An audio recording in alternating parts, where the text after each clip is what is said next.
사실은 거죠. 자, 이제 이게 80년대 이러한 이제 분위기가 형성된 거예요. 근데 90년대는 성장률이 다시 개선돼집니다. 성장률이 연 3.6%로. 예? 금리가 쫙 이렇게 90년대 후반에 금리가 이렇게 올라갔었던 유일한 시기가, 이게 경제 체력을 바탕으로 올라갔던 유일한 시기가 90년대라 얘기잖아요. 여기 봐보세요. 94년부터 99년 이때까지 보게 되면요. 그렇죠? 이때가 바로 뭐냐면은 지금에서 IT 인터넷 혁명이 일어났었던 시기죠. 미국의 오늘날에 그러니까는 이 소위 말해서 아마존이 94년도에 생기고, 예?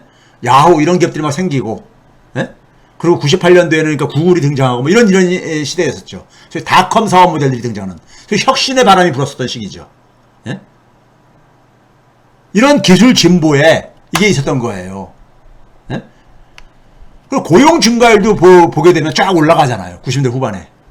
예? 노동 생산성 증가할 뿐만 아니라 고용 증가율도 연 2.4%로 올라가잖아요. 80년대 1.8% 떨어졌던 것이. 예? 올라가지죠. 이게 바로 혁신의 결과였던 거예요. 예? 90년대 후반이 그나마 미국 경제가 좀 건강해졌을 때였습니다.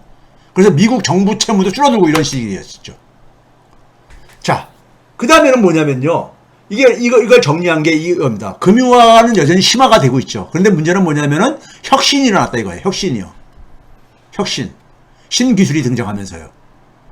이때가 그러니까 유일하게 미국이 금리를 그러니까는 4%대 이상에서 그러니까 견딜 수 있었던 시기였던 겁니다. 예? 90년대가 이때가. 예?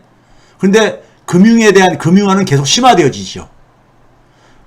클린턴 정부 때 1999년에 아까 얘기했듯이 금융회사들 마음대로 할 수 있는 법안이 통과되지죠. 2000년도에는 장외파생 상품, 얘네들은 아예 규제해서 제외를 해버리죠. 얘네들이 사고를 쳤잖아요, 결국은요. 금융위기 때. CDO 같은. 부시 정부에서는 소위 말 투자은행을 감독하는 데가 SEC잖아요. 증권거래위원회. 얘네들에서 리스크 관리하는 감독부서를 사실상 폐지해버립니다. 그 감독의 직원 숫자가 140여 명이었는데 이걸 한 명으로 축소합니다. 예산을 안 주는 거죠. 예? 그냥 없애라는 거예요. 규제하지 말라 이거예요. 이런 상황 속에서 WTO가 출범한 겁니다. 95년도에 WTO가 출범하잖아요. 이게 규칙에 기반한 최초의 그러니까 세계 이 무역 이 시스템이잖아요. 미국이 주도해서 만든 이게 월가가 원했던 거라고 제가 그랬잖아요. 지금 뭐냐면 세계를 대상으로 기업이 경영을 할 수 있게. 그래서 비용을 최소화시킬 수 있던 거죠. 월가의 이익이 반영이 된 거예요, 여기에. 근데 여기에 중국을 그러니까 여기다 참여시킴으로써 중국의 성장을 만들어낸 거죠. 우리가 봉건제 속에서 자본주의라는 새로운 맹아가 이렇게 태어났듯이, 예? 태어났듯이 굉장히 역사의 아이러니죠. 아이러니야. 미국이 그러니까는 냉전을 해체시키고 자기들이 승자가 됐다고 생각해가지고 WTO라는 걸 만든 거예요. 최초로 그러니까는 규칙에 기반한 세계 무역 시스템을 만든 거예요. 전 세계를 대상으로.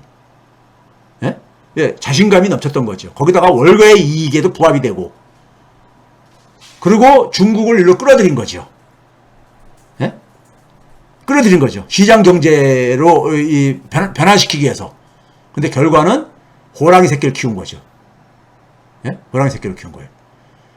근데 다른 한편에서 혁신이 진행되면서 사업 체계에 지각 변동이 생기기 시작하죠. 신경제가 부상하고. 근데 아직 그 사업 모델은 완성이 안 되진 상태 속에서 진통을 겪고 있는 겁니다. 자, 90년대 우리가 금융화로 인해서 생긴 위기가, 대표적인 위기가 뭡니까? 1998년에 러시아가 모라토리움을 선언하죠. 그걸로 인해 가지고 미국의 유명한 헤지펀드 LTCM, 롱텀 캐피탈 매니지먼트의 약자로 LTCM이라고 하죠.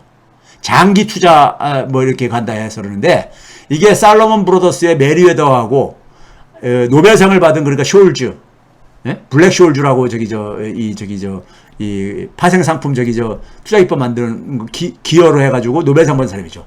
이 사람 둘이서 창립한 이 펀드 회사죠. LTCM이요.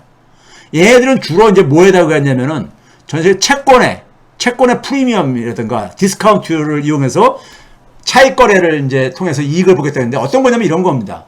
자, 세계 국가들의, 예를 들어서 10개 국가가 있어요. 10개 국가들의 채권의 수익률이 있을 게 아닙니까?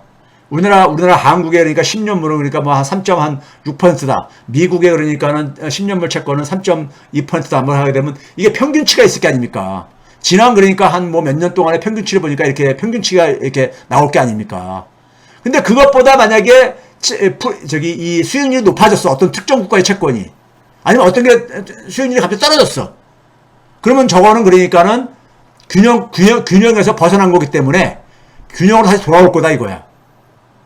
돌아올 걸 가정해가지고 투자를 하는 거예요.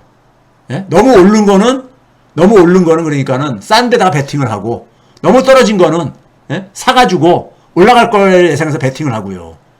예? 근데 이런 것들이 되게, 우리가 현대 그러니까 투자 기법이라는 것이요. 되게 뭐냐면 과거의 자료에 기초해서 만든 것들이에요. 근데 되게 뭡니까? 21세기에 제가 그랬잖아요. 21세기는 새로운 처음형 리스크가 발생한다. 그 새로운 처음형은 뭡니까? 과거에 안 발생했던 리스크가 발생하는 거예요. 예? 금융위기도 그런 겁니다. 서브프라임 모기지도 마찬가지예요. 예? 그 확률 계산하는 건데, 확률 계산은 뭐냐면 과거의 데이터를 가지고 만든 추정한 확률인 겁니다. 근데 과거에 발생하지 않은 리스크가 발생하면은 그거는 그러니까는 그 확률을 맞을 수가 없죠. 그래서 대규모 피해가 발생하는 거예요. 과거에 이랬으니까 앞으로도 이럴 거라. 이런 인식은 여러분 조심해야 됩니다. 조심해야 돼요. 예? 과거에 지금까지 이렇게 했으니까 앞으로도 이럴 것이다. 이럴 추세가 할 거다. 이거는 그러니까 더 이상 그러니까는, 유효한 기준이 되지 못합니다. 예? 그래가지고 이 당시에 이 헤지펀드 LTCM이 대규모 손실을 보죠. 그래서 금융위기 때도 타격을 받았던 베어스턴스가 타격을 입죠. 이 투자은행 랭킹 5위의 베어스턴스가. 예? 이 당시에 연준이 어떻게 했습니까? 연준이 약속했잖아요. 월가의 금융 시스템이 위험해? 예? 금융 시스템이 위험해? 내가 돈 투입할게. 75bp 금리를 인하합니다. 예? 0.75% 금리를 인하를 하고 돈을 투입하죠. 유동성을 투입합니다. 뉴욕 연준이 14개 은행한테 35억 달러 투입하라고 요청을 합니다. 예? 돈 투입해가지고 살리라 이거죠. 예?